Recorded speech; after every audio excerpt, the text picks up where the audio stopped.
we have a guest speaker this week. Thank you very much to Brittany Wang for joining us to talk about writing her serial. Yay! I'm so excited. All right, is it cool if I get started, Leigh-An? Yes. All right, I'm going to share my screen because I always love visuals. I don't know about you guys. All right, so do you see my screen here? And I'm going to pull up the chat because I think we're going to probably keep ourselves muted for most of this. But if you want to type in the chat box any questions you have while I go through things, please do so. Or if I ask you a question, that would be great. And then when I'm done sort of presenting, we'll open up back so that we can hear everyone. Hi, Mary. I just saw Mary join. And then we can sort of all talk organically again. And oh, wait. Oh, sorry. Brittany, hold on. I think I accidentally muted you. Can you hear me now? Yes, I'm hearing you. Sorry, everyone. Going to allow Brittany to speak while she's presenting, and then I will unmute everyone after her presentation. Sounds good. And I see Kayla jumping in the chat and Amanda. So yeah, you guys can type whatever you would like to say to me while I present. I'm just going to say right off the bat, I have a problem like sharing in small amounts. I love just like giving everything possible when people ask me to share things. So I apologize in advance if I like am going too fast. If I am, please tell me, or if I go over the time limit. So I think we wanted to keep it to somewhat of an hour, so I'm gonna try my best, but please, yeah, let me know if you need me to slow down. Kayla, that's like me, I love it. We're in good company. Great, so hi everyone. If you don't know me, like Leigh-An said, I'm Brittany Wang. I'm a young adult author, YouTuber, and author website designer. And I'm so excited that Leigh-An invited me to chat with you guys about writing serials. So thanks so much, Leigh-An. I did ask a bunch of you a little bit before, but if you haven't said already, or if you'd like to say it again for everybody, you can put in the chat box, have you finished a book already? Or are you working on your first draft of a book? Have you published something yet? And if not, this is the big question I want you guys to answer, if nothing else. What is the biggest thing stopping you from finishing something and publishing it? Okay, so if you could share that in the chat, I'm going to read what you guys say out loud in a little bit. But just to share a little bit of my story, I've always loved writing, but it hasn't always been a thing that I've been like, oh, like I can actually publish something and make this happen until late 2017. So I was always writing stories. I actually started out writing songs a lot for most of my life, and now they've become full-length novels. So over the past 3-ish years, which feels like forever, I've written, beta tested, and edited, and started querying about 100K young adult fairy fantasy novel entitled On Wings of Ash and Dust, and a little fun aesthetic for that is on this screen now. I've also, to help set up my future books for success, I've grown my author platform massively through my website's newsletter, Instagram, Patreon, and YouTube channel, which my YouTube channel is almost at 6,000 subscribers, which is super exciting. So if you love YouTube and you love talking about writing, I'd love to connect with you over there. And I've also helped unpublished and published writers alike grow their platform as well, which has been really fun. But in case you didn't know, as I've been sort of pursuing traditional publishing first, the traditional publishing market is harder and harder to break into and slower than ever right now. Like everything has slowed down, especially this year. So that's been a little frustrating. But while I'm still interested in traditional publishing as an option, I don't want to wait forever to publish something, to have my stories out in the world and to start growing my readership. If you guys can relate to this, just type yes in the chat box so I know that I'm not alone. And I'm going to actually read a few of your comments now because I want to see where you guys are at. So Amanda says, at the moment, I'm struggling a little with my ending. I'm working through it though. So just trying to reach the end can be definitely a struggle. Mary says finishing, yeah, reaching the end. And are you guys talking about, I know some of you just, but for everybody else to know where you guys are at, is this finishing a first draft? Is it finishing a second or third? Bear says, I tend to get in the way of myself by letting my anxiety bubble into procrastination. That is a perfect way to describe that, Bear. I agree wholeheartedly. If I mispronounce your guys' names, please put a phonetic spelling in the comments, but I think it's Ella. says, hey everyone, Ella, perfect. This is the first time I'm joining. I'm so glad to be here. I have a problem with actually being consistent with a story. Okay, totally relate to that too. Kate says, I'm about to dive into the third draft of my book. Way to go. Just got notes back from my CP so far. It's just anxiety about future rejection, letting people read my work. I did write a book before this one, but I refused to acknowledge it because it was just so bad. Yes, I'm there with you too. Yeah, and I can relate to this. Awesome.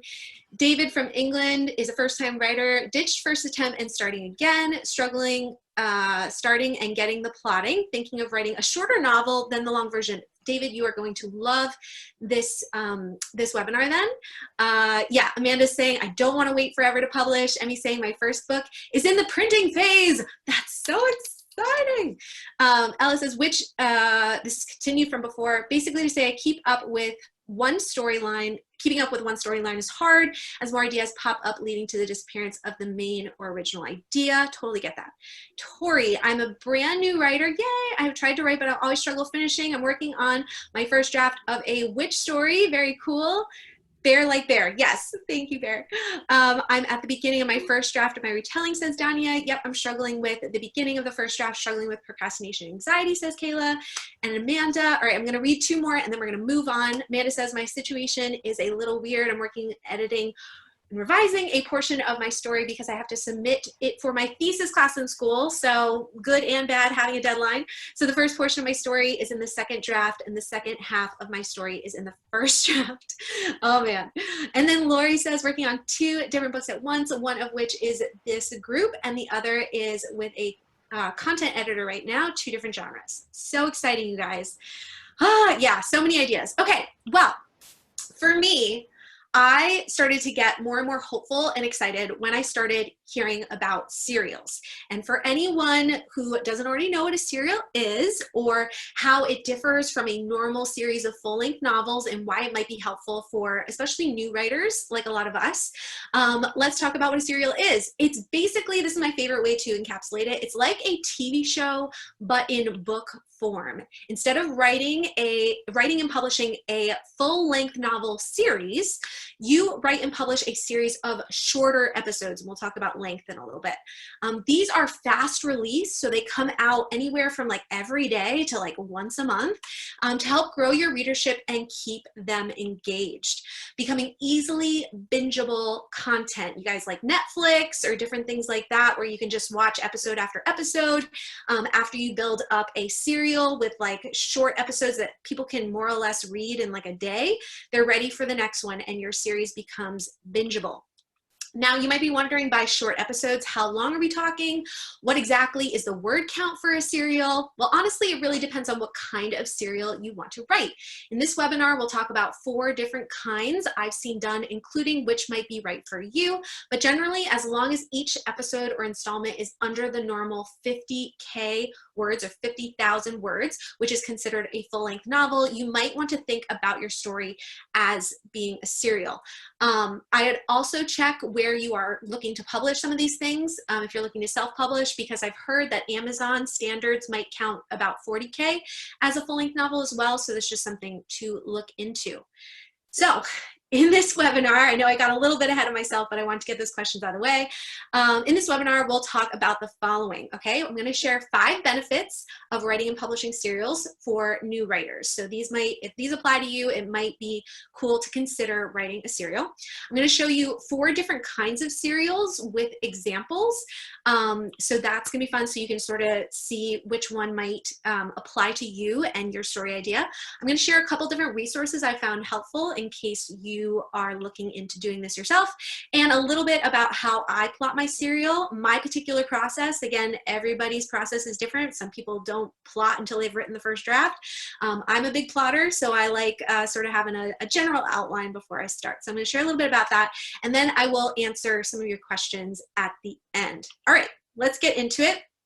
And again, you can ask questions as we go through.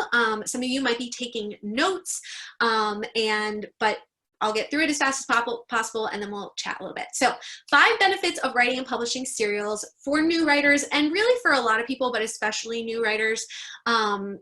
This is how it can help improve your writing and your publishing process. And I'm also going to tell you, if you like to write your own notes, great, please do. But I'm also going to give you a link to this blog post that I got to do a guest blog post for recently that shares a lot of this information, and I'll give you the link to that at the end of the webinar.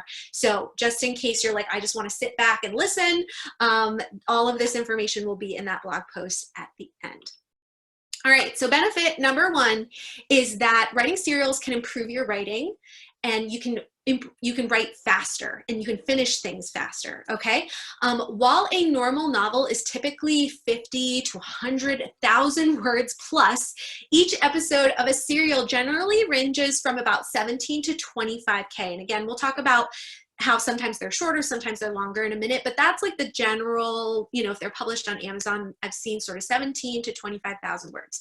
Because of this smaller word count, you can generally write them faster, just because it doesn't take you as many words to get through.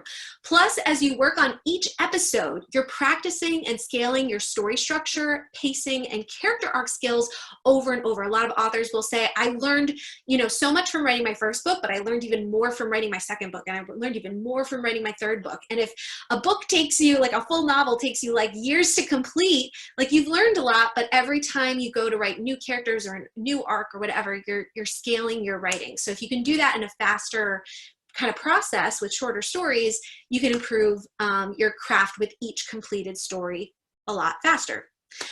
Benefit number 2 is you get proof of concept and net interest for your story idea right away. So writing a serial allows you to test out your story concept in a shorter format. Some of you are talking about, hey, you know, I'm really anxious, I'm really nervous, like what if I put in all this work and like it doesn't really go anywhere, and it just sort of paralyzes you from moving forward. So if you write a shorter story, even if it's just, I'm talking about serials like a series of shorter stories, but you could even publish just one story to sort of kick things off and see how that goes.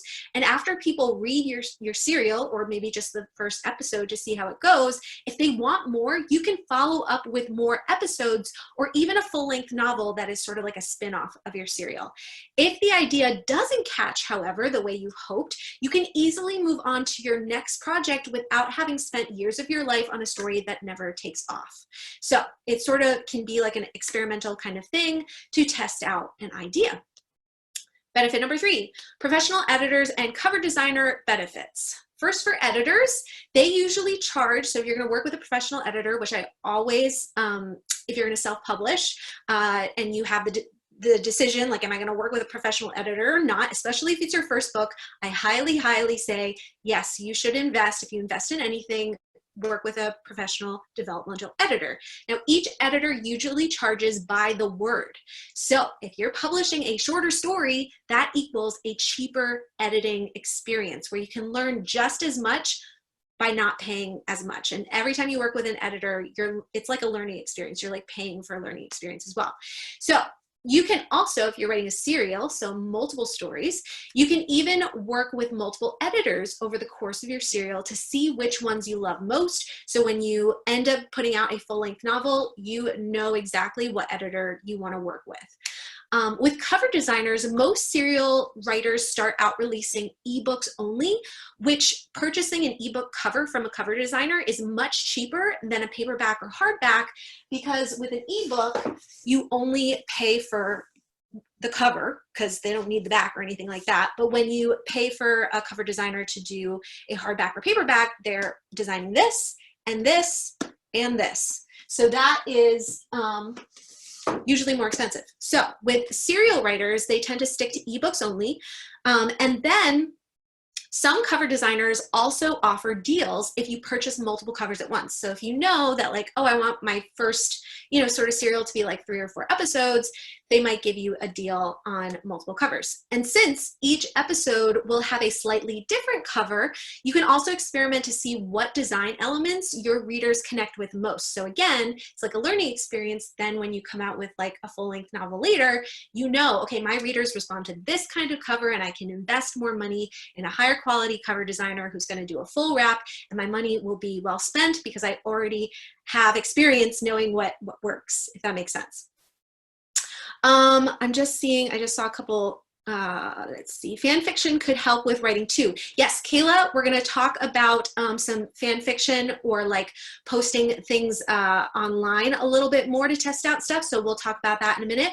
Leigh-An says, I found writing fan fiction very helpful when I first started writing. Yes, and I definitely started that way too, like in middle school, high school. And you already have like characters and story arcs to sort of work off of and play with, so that's a great way to start. Amanda says, I'd love to know which type of editing that you're going to go with, Brittany. Are you doing just copy edits, or are you hoping to do developmental edits as well? Personally, for me, my husband is a spelling and grammar like nut, and he has a hard time like reading my story and not giving me all of those notes. And I have other friends who do very good proofreading. So I'm going to invest in a developmental personally. If you guys don't know what the difference is, please let me know and I'll explain. But that will help with the overall structure of the story. And then I will have a bunch of friends sort of help me pick out the copy editing, if that makes sense. David says, each serial needs to be a complete story or a cliffhanger. This is a really good question, and I'm going to talk about it in just a bit, David. So thank you for asking it, and we will get there. All right. Benefit number 4, we got 2 more benefits, and then we'll talk about kinds of serials, which I'll be answering that question then. So number 4, you get to develop a publishing and marketing process. Publishing and marketing a novel for the first time can be intimidating.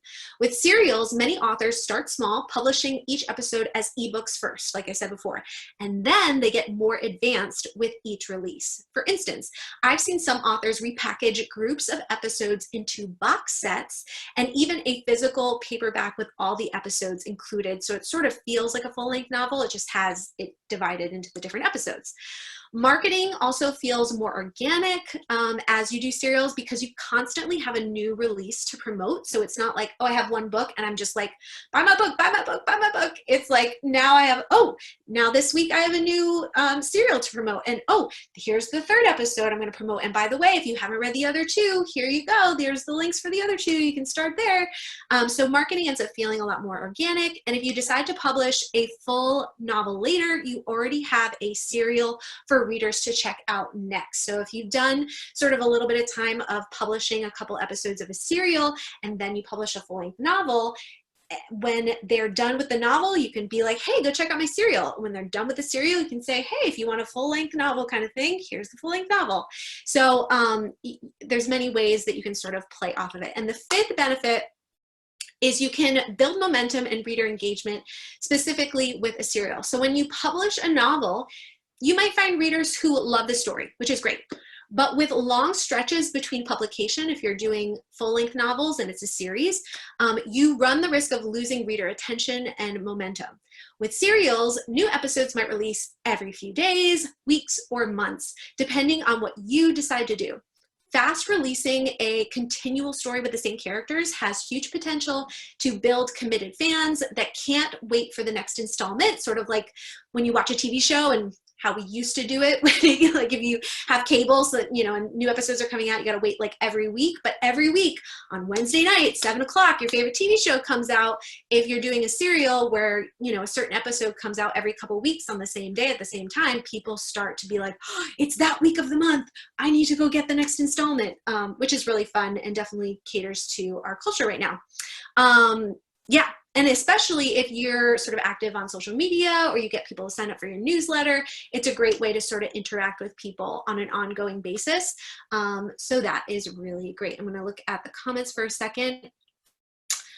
I think David's comment was last, so I'm trying to figure out where it was. Okay.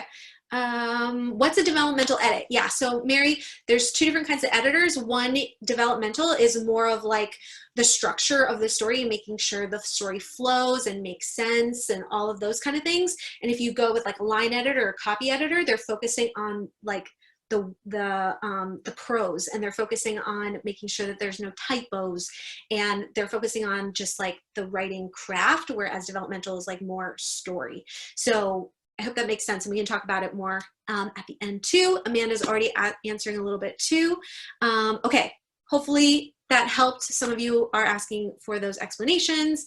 Kayla says, is having more than one person helping with proofreading and editing a good idea, or is it only beneficial for only certain times? I think as many, not as many, but like if you could have a handful of people looking over your stuff before it's published, and especially people that are really good at catching typos and grammatical things and story things, I think if you have a few trusted people that you can have help do that, it's better than publishing it and then having your reviewers on Amazon then typing in the comments and being like, this book was full of mistakes.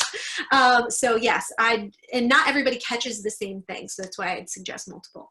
Donnie says, what about different platforms that I could sell serials? I know you talked about Amazon, but what about web novel? I don't know too much about web novel, but I would definitely like go on the platforms that you're thinking of and search serial, or see if some of the serials you know about are also offered on there. I've seen plenty of those on Amazon reviews, yes. And so you don't want to be that person, like, right? Like if somebody's like, okay, like this character could be more developed or whatever, that's, you know, the developmental thing. But like typos, I mean, those are easy to fix as long as you can catch them. Okay, I'm going to keep moving on. I just want to let you guys, if you want to learn even more benefits of writing serials and other forms of short fiction, you can check out this conversation I had with short fiction author Amir Luciano, and that is on my YouTube channel. It was really fun, and she just shared so many good things.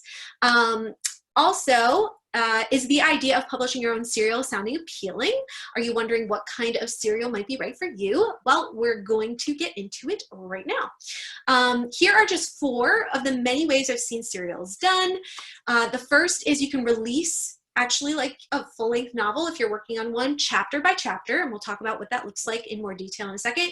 You can break up a full-length novel idea into episodes. So if you're worried, okay, like my ending is like sort of rough right now, but you want to like start getting things going, you could sort of publish it in parts, and then everybody can see the full novel when it's completed. So that is an option, and I'll talk about how to do that well in a second. You can write a spin-off of a novel you're working on to then get people sort of engaged with a shorter form of storytelling, and then you could say, hey, if you want even more, I've got a full-length novel with this, and then you can create a serial from scratch, which I'll talk about at the end, just sort of thinking of an idea that you think this would work really well as a serial, and I'm gonna build it from the ground up with that in mind. So let's talk about number 1. I'm trying to watch the time. Ooh, we're doing good. Okay, so the first kind that I have seen is you can release your novel chapter by chapter.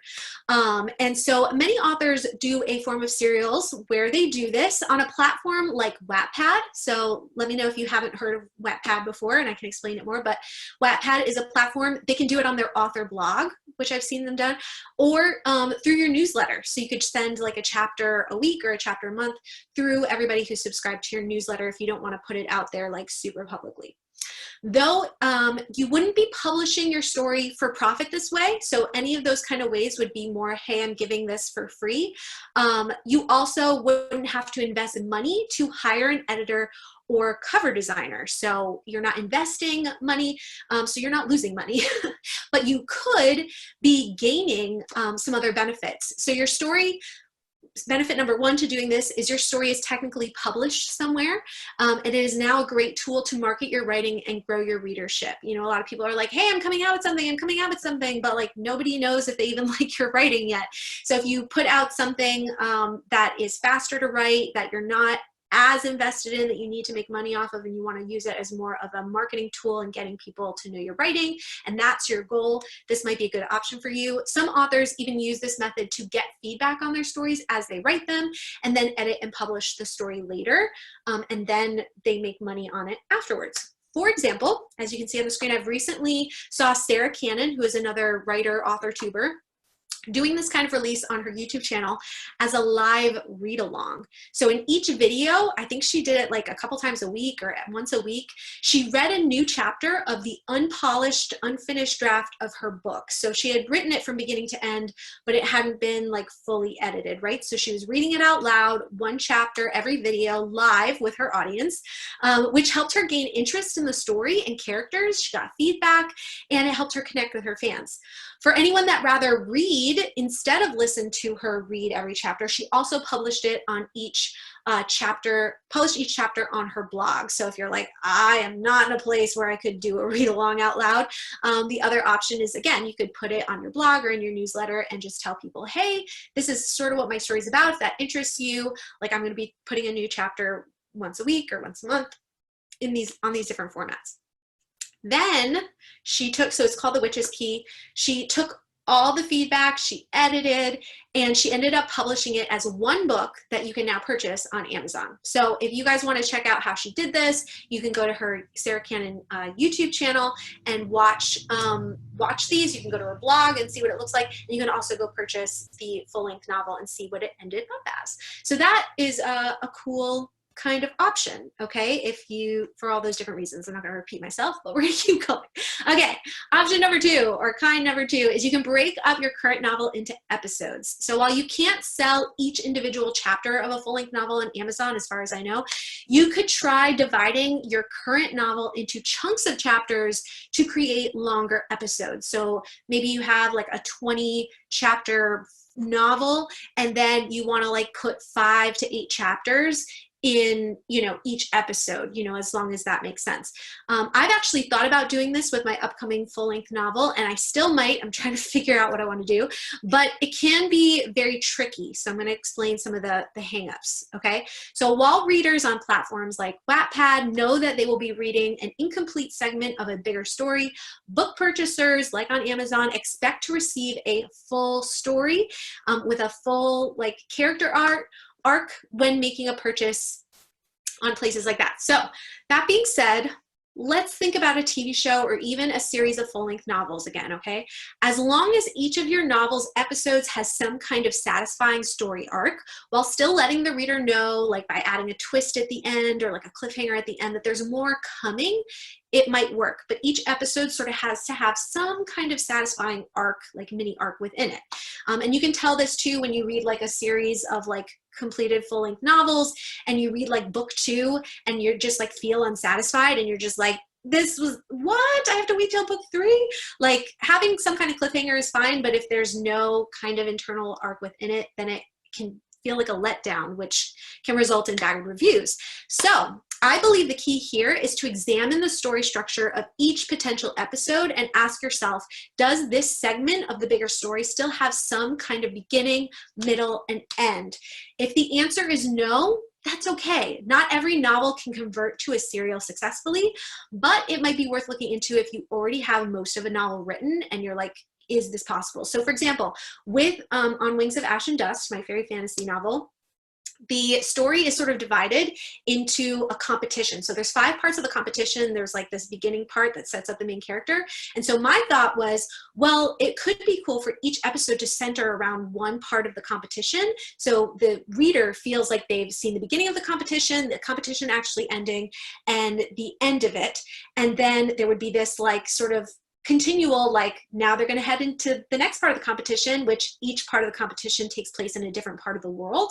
So the reader would be like, okay, I saw this part of the world, I saw this competition, that was satisfying, but now I'm excited to read the next episode because something, like I'm basically going to get like a similar kind of vibe and a similar kind of arc, but it's going to continue in the next episode. So we'll see if that actually works out or if I decide doing that. But if your story is sort of already having some of those mini arcs within it, that might be something to consider, and you don't have to start from scratch with a totally new story idea.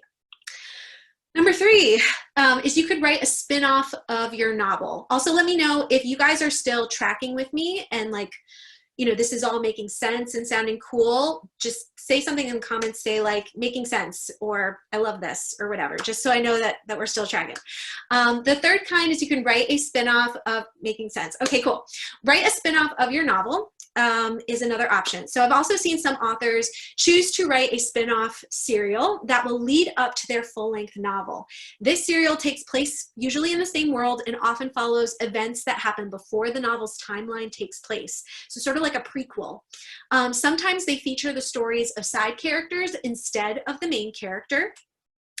This helps readers get excited for the full-length novel, but also works the opposite way as well. When you go to market the full-length novel, you can tell readers to go check out your serial that's already finished, and vice versa. So if some of you are already published and you want to get people hooked into your full-length novel and they're not buying it quite yet, you could then do a spin-off series, serial, which there's less buy-in, you know, the serial episodes will be cheaper.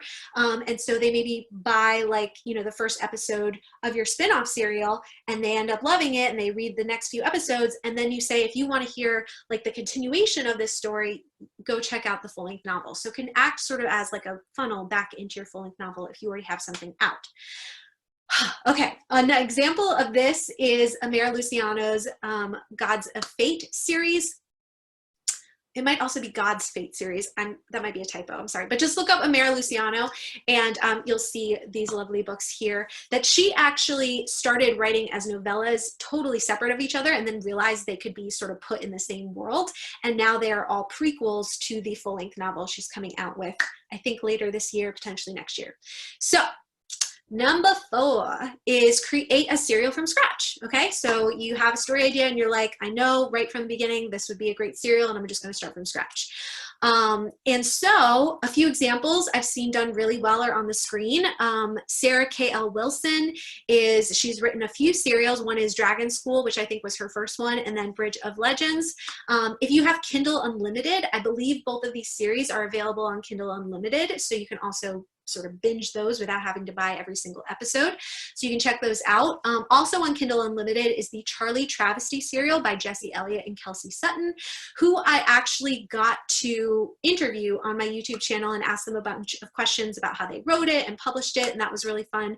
So if you want to hear some of their perspective while you're checking out their serial to see if that's something that you'd like to do, that is an option. Just keep in mind this is more of an adult serial, so it does have a little bit more adult themes, but I thought it was really fun and really well written. So yeah, and I plan to do more interviews as well. So again, if you check us over at the YouTube channel, hopefully I'll be having more interviews coming soon. And just to wrap up, this is the path that I personally decided to take for a brand new young adult fantasy series I'm temporarily calling Project Handmaidens. I actually revealed a new, sort of more official title to my patrons recently, and they're really excited about it, so I'm excited about it. But this story is about 3 magical handmaidens, all based on fairy tale characters who serve a gold spinning duchess by day, but eventually become vigilantes, stealing magical knowledge from the rich to give to the poor by night. So that's a very kind of loose pitch there, but I thought it'd be really fun to have their continual stories and have sort of their missions and different things going on throughout the series. And they all have their own backstory and things that they need to learn.